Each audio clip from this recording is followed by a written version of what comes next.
Chapter 3. Wood, composite, and transparent plastic structures. Oral questions. Number 1. What are the three forms of wood commonly used in aircraft construction? Solid, laminated, and plywood.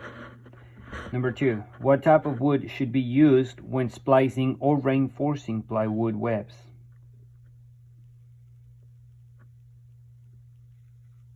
The same type of plywood as originally used. Number 3. Name at least 4 different types of defects found in wood. Knots, cheeks, splits, pitch pockets, cross grain, curly grain, decay, dry rot, etc. Number 4. Can a section of wood containing a hard knot be used? Yes, within specified limits. Number 5. What type of glue may have been used in older wooden aircraft construction that requires careful inspection and to detect deterioration? Casing glue. Number 6. What are the 3 types of glues used in modern aircraft construction and repair?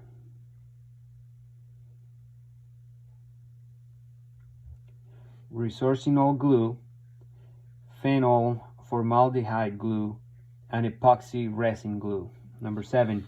Is compression wood acceptable for structural repairs? No. Number 8. Why should the various pieces of wood being joined be kept in the same room for at least 24 hours prior to joining?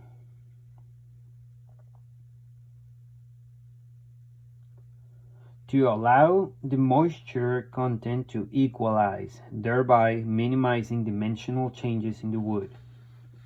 Number 9. Why is it important to consider the open assembly time when gluing wooden structures?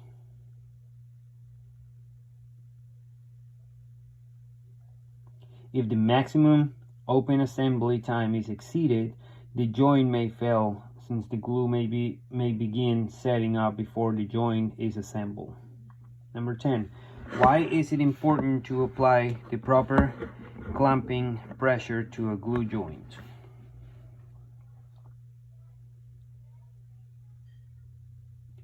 Clamping forces air out of the joint, bring the wood surfaces together evenly, and is in part responsible for the strength of the glue line. Number 11. Describe some of the methods used to apply pressure to glue joints.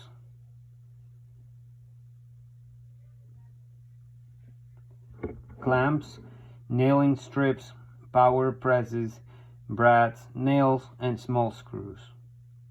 Number 12. What minimum curing temperature should be observed when joining wood with various adhesives?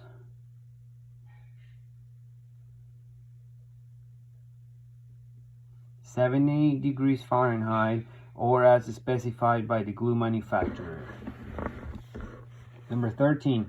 When inspecting wood structures, why might it be important to consider stains and discolored areas?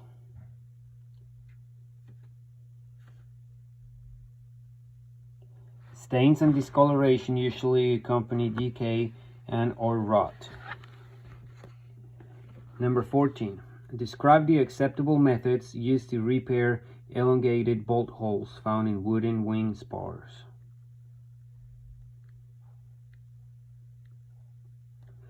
Remove the section containing the elongated hole and splice in a new section or replace the entire spar. Number 15. What type of joint is used to splice a solid or rectangular wood spar?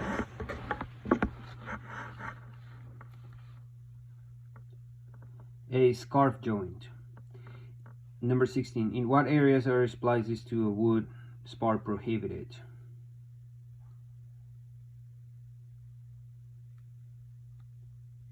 Under an attachment fitting for the wing root, landing gear, engine mount, lift, or interplane strut. Number 17. What is the maximum number of splices allowed for any single spar? 2. Describe the characteristics of a scarf joint.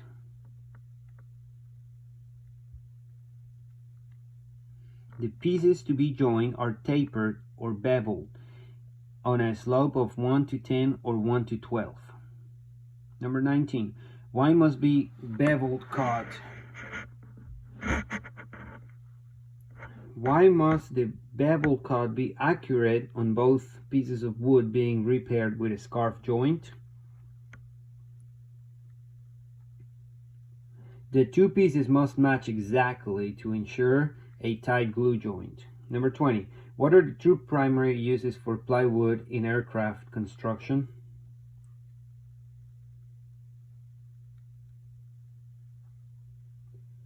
Gusset or reinforcing plates and aircraft skin. Number 21. Provide examples of at least 3 types of plywood skin repairs.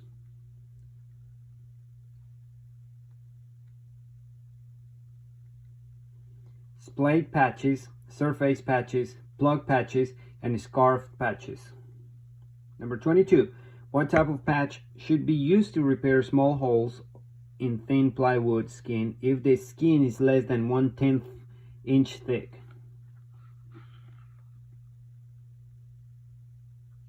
A splayed patch may be used if the hole can be cleared out to a diameter of less than 15 thicknesses of the skin.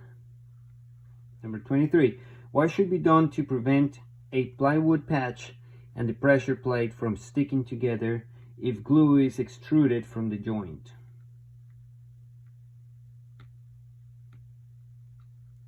Place a piece of wax paper or vinyl plastic between the patch and the pressure plate. 24. Why are lightweight steel bushings sometimes used in wooden structures?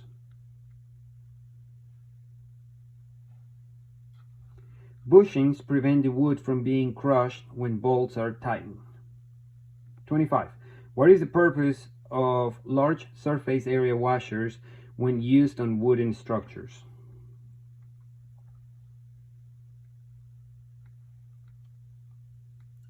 Large washers provide additional bearing area for hardware to help preclude damage to the wood when the hardware is tightened. 26.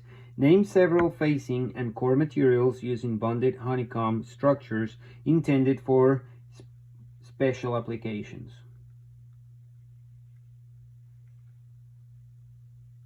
Stainless steel, titanium, magnesium, plywood, glass, nylon, and cotton cloth. 27. Describe the construction of a bonded honeycomb structure.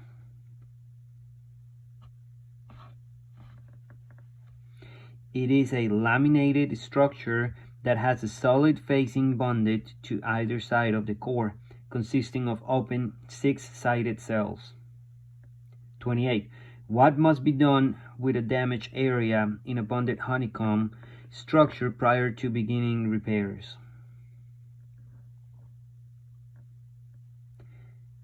The area must first be inspected to determine the damage area prior to completely removing the damaged material.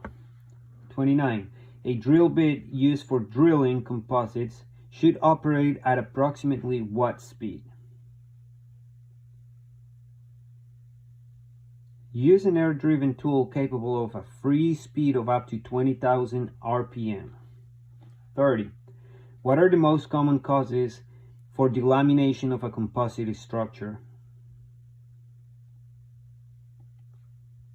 Sonic vibration, expansion of internal moisture, liquid leakage, and a manufacturing error.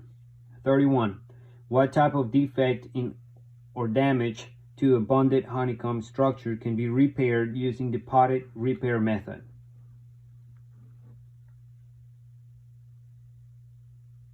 Filling a hole.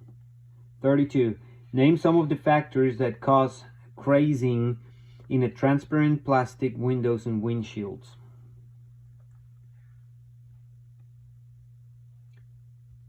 Exposure to ultraviolet light, stress, solvents, and improper handling. 33. How should a hole be drilled in plexiglass to avoid damage to the hole when the drill breaks through to the underside?